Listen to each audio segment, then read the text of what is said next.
Good morning, dear student. Today I have learned to number system, संख्या पद्धति, संख्या पद्धति। ये संख्या पद्धति का पार्ट थर्ड। आज हम सीखेंगे पूर्णांक किसे कहते हैं। क्या सीखेंगे? पूर्णांक किसे कहते हैं। तो पूर्णांक की डिफिनीशन होती है धनात्मक, ऋणात्मक,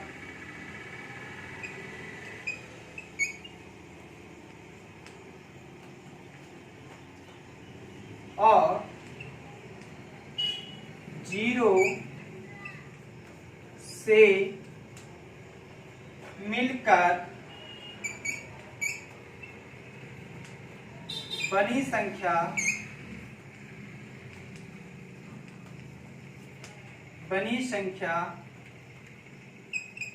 पूर्णांक कहलाती है।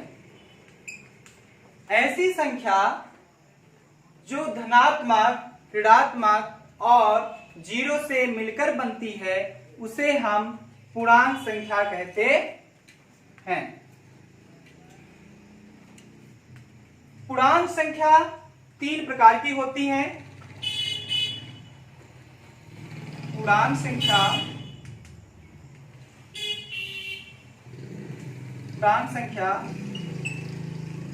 तीन प्रकार की होती हैं।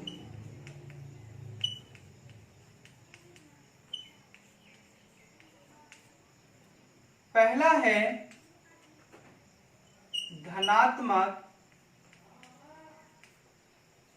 पूर्णांक संख्या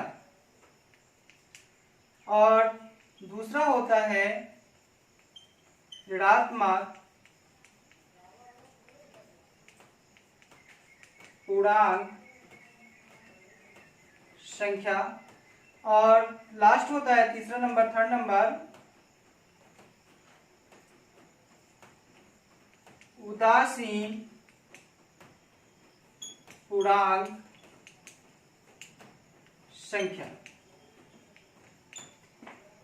पूर्णांक संख्या किसे कहते हैं? ऐसी संख्या जो धनात्मक, ऋणात्मक और जीरो से मिलकर बनी होती है उसे हम पूर्णांक संख्या कहते हैं। ये तीन प्रकार की होती हैं। ये पूर्णांक संख्या तीन प्रकार की होती हैं। पहला है धनात्मक पूर्णांक संख्या, दूसरा है ऋणात्मक पूर्णांक संख्या और तीसरा है उदासीन पूर्णांक संख्या। अब धनात्मक पूर्णांक संख्या कैसी संख्या होती है तो उसकी डिफिनेशन लिख लेते हैं।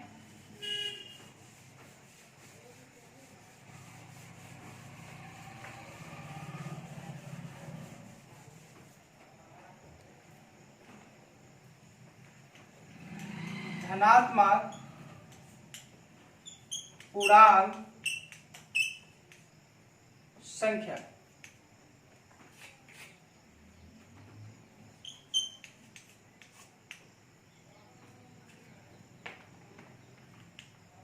तो धनात्मक पूर्णांक संख्या की डिफिनीशन होती है एक से लेकर अनंत, एक से लेके या एक से लेकर अनंत इन्फिनिटी तक की सभी धनात्मक संख्याएं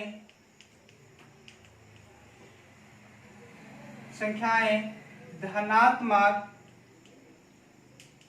पूर्णांक कहलाती हैं।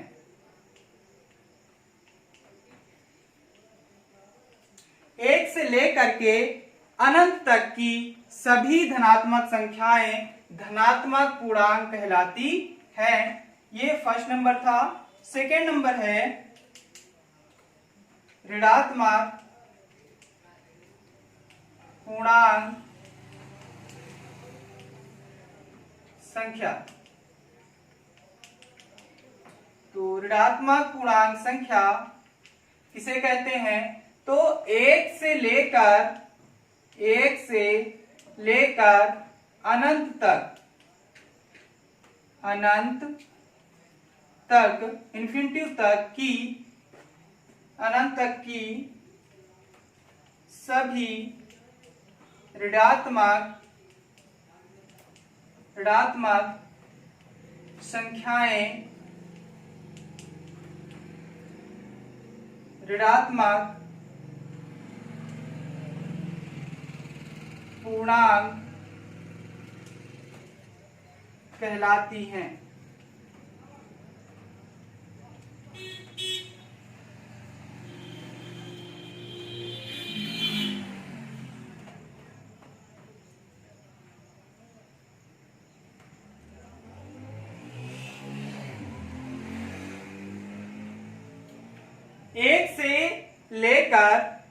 एक से लेकर अनंत तक की सभी ऋणात्मक संख्याएं ऋणात्मक पूर्णांक कहलाती हैं। धनात्मक पूर्णांक संख्या किसे कहते हैं? तो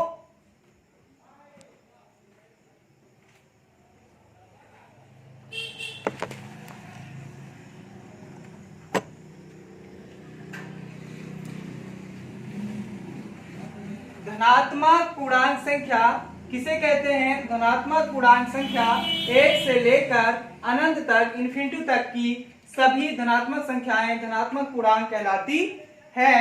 सेकंड है ऋणात्मक पूर्णांक संख्या किसे कहते हैं? तो ऋणात्मक पूर्णांक संख्या एक से लेकर अनंत तक की सभी ऋणात्मक संख्याएं ऋणात्मक पूर्णांक कहलाती है। थर्ड नंबर आता है आपका उदासीन संख्याएं, सॉरी उदासीन पूर्णांक संख्याएं। उदासीन पूर्णांक संख्याएं। तो उदासीन पूर्ण संख्याएं ऐसी संख्याएं होती हैं जिन पर ना तो धनात्मक का कोई प्रभाव पड़ता ना ही ऋणात्मक का कोई प्रभाव पड़ता। ऐसी संख्याएं उदासीन पूर्णांक संख्याएं कहलाती हैं। धनात्मक पूर्णांक संख्याएं कैसी संख्याएं हैं? तो एग्जाम्पल में आप लिख लो +1, +2, +3। ऋणात्मक पूर्णांक संख्याएं में एग्जाम्पल हो जाएगा -1, -2, -3। उदासीन पूर्णांक संख्याएं ऐसी संख्या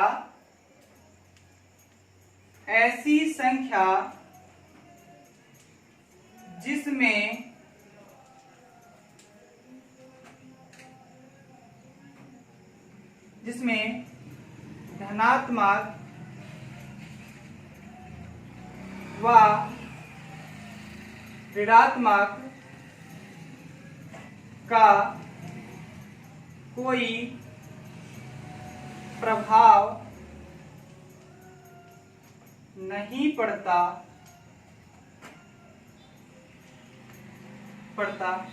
ऐसी संख्या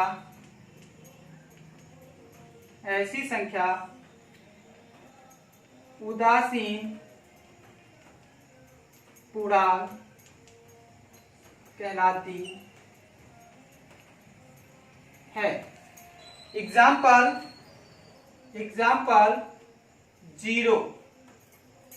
0 ऐसी संख्या है जिसमें ना तो धनात्मक का कोई प्रभाव पड़ता और ना ही ऋणात्मक संख्या का कोई प्रभाव पड़ता। ऐसी संख्या उदासीन पूर्णांक संख्याएं कहलाती हैं।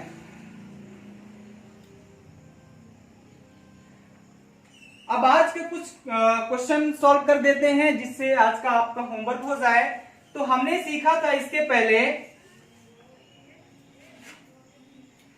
पहले हमने सीखा था प्राकृतिक संख्याओं का योग, फिर हमने कल सीखा था सम संख्याओं का योग, साथ ही हमने सीखा था प्राकृतिक संख्याओं के वर्गों का योग। आज हम सीखेंगे प्राकृतिक संख्याओं के घनों का योग। इसका भी हमने फार्मूला आपको पहले लिखा चुका है, आपको याद ही होगा, और अगर याद नहीं है तो आप लोग याद कर लीजिए।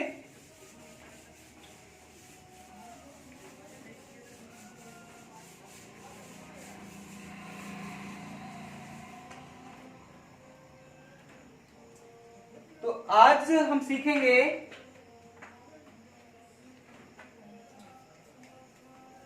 प्राकृतिक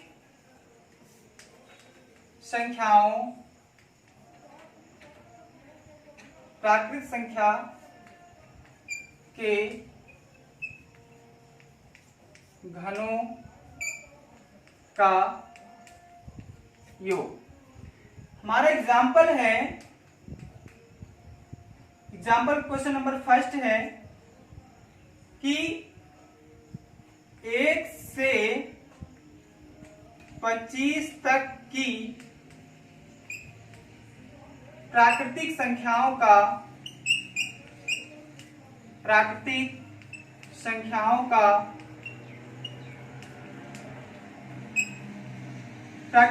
के घनों का योग बताइए।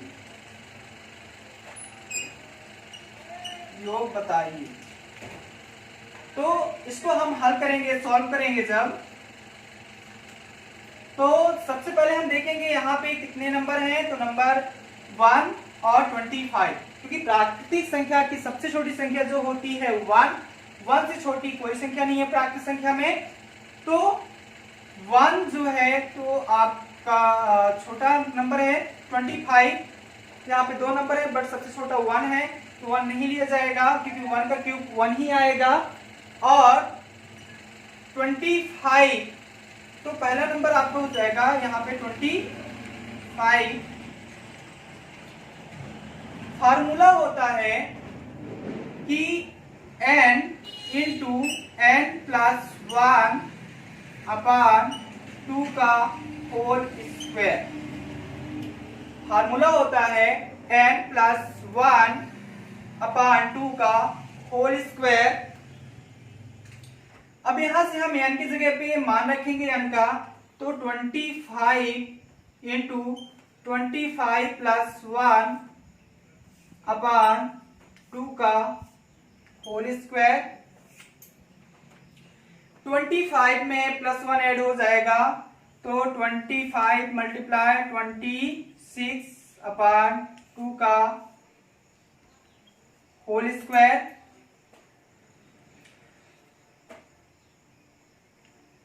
2 1 जा 2, 13 2 जा 26, 25 इंटू 13 का होल स्क्वायर।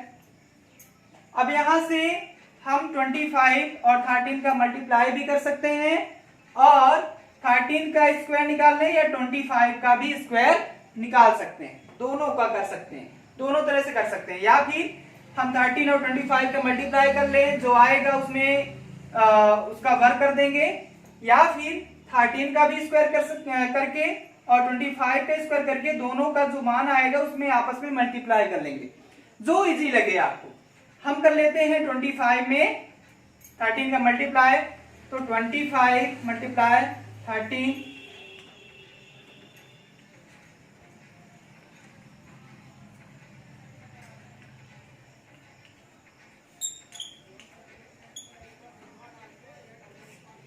आ जाएगा 325। तो 325 का हम स्क्वायर करेंगे, तो 325 का स्क्वायर करेंगे, 325 का स्क्वायर होगा 1,05,625। 1,05,625 मल्टीप्लाई कर लेना, आप वर्ग निकाल लेना। 325 के स्क्वायर आप करोगे तो आ जाएगा 1,05,625। ये आपका आंसर हो गया पहला एग्जाम्पल। एक एग्जाम्पल और हम देखेंगे, इसके बाद आपका होमवर्क रहेगा आज का।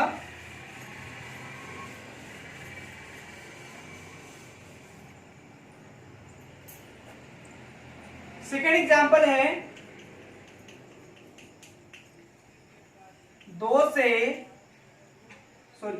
3 से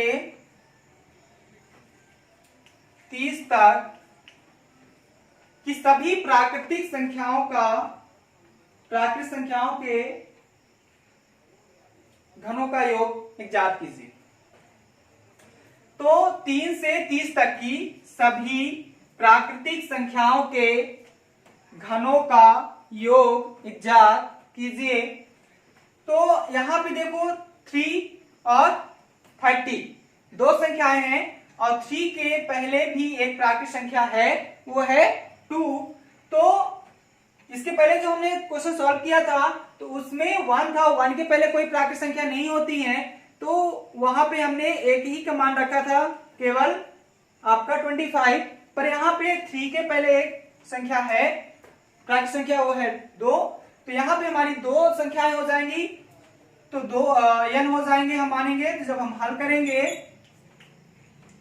तो n1 इक्वल टू 30 और n2 इक्वल टू 2। जो हमारी पहली संख्या है उससे एक कम होनी चाहिए हमारी सेकेंड नंबर। तो 3 से पहले प्राकृतिक संख्या जो है वो है हमारी 2। अब यहाँ पे फार्मूला लगा देंगे, फार्मूला वही रहेगा, सिर्फ 2 फार्मूले हो जाएंगे। यहाँ पे बड़ी संख्या में छोटी संख्या घटेगी, मतलब इस वाले में ये वाले का फार्मूले में माइनस हो जाएगा। तो फार्मूला हो जाएगा n1 into n1 plus 1 upon 2 का whole square minus n2 plus 1 upon 2 का होल स्क्वायर। अब यहाँ पे हम मान रख देते हैं, तो n1 है हमारा 30 इंटू 30 प्लस 1 अपान 2 का whole square minus 2 into 2 plus 1 upon 2 का होल स्क्वायर। 2 1 जा 2, 15 2 जा 13, 15 मल्टीप्लाई 30 प्लस 1 31 का होल स्क्वायर माइनस 2 1 जा 2, 2 1 जा 2, 2 प्लस 1 3 का whole square.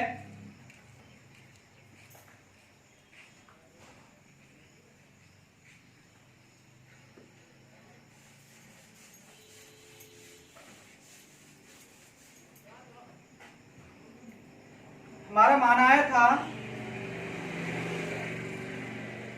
15 into 31 whole square minus 3 का होल स्क्वायर।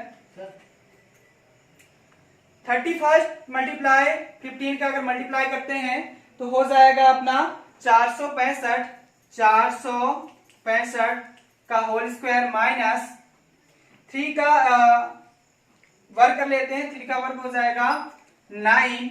465 का हम वर्ग निकालेंगे तो 465 में 465 का मल्टीप्लाई कर दो या फिर वर्ग निकाल लो। तो वर्ग निकालेंगे तो हो जाएगा 2,16,235 2,16,235 माइनस 9 2,16,225। अगर हम 465 का होल स्क्वायर करेंगे तो हो जाएगा 2,16,225। क्योंकि मेरे पास टाइम की कमी रहती है, ज्यादा लंबा वीडियो ना हो, इसलिए हम मल्टीप्लाई नहीं कर रहे हैं, आप लोग मल्टीप्लाई कर लीजिएगा। तो 2,16,225 में 9 घटाएंगे तो हो जाएगा 2,16,216। यही आपका आंसर हो जाएगा। आज का होमवर्क है SW में HW 12 से 46 तक की सभी प्राकृतिक संख्याओं या प्राकृतिक संख्या के घनों का योग ज्ञात कीजिए। ये फर्स्ट क्वेश्चन है। सेकंड है 1 से 72 तक, बाकी सब आपको वही रहेगा। 1 से 72 तक की सभी प्राकृतिक संख्या के घनों का योग ज्ञात कीजिए। और थर्ड है 7 से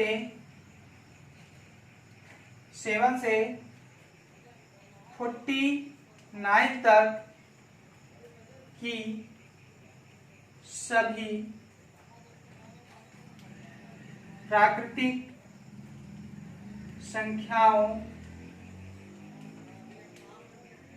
के घनों का योग ज्ञात कीजिए। ये तीनों आपके होमवर्क में है। आज का SW है, इसको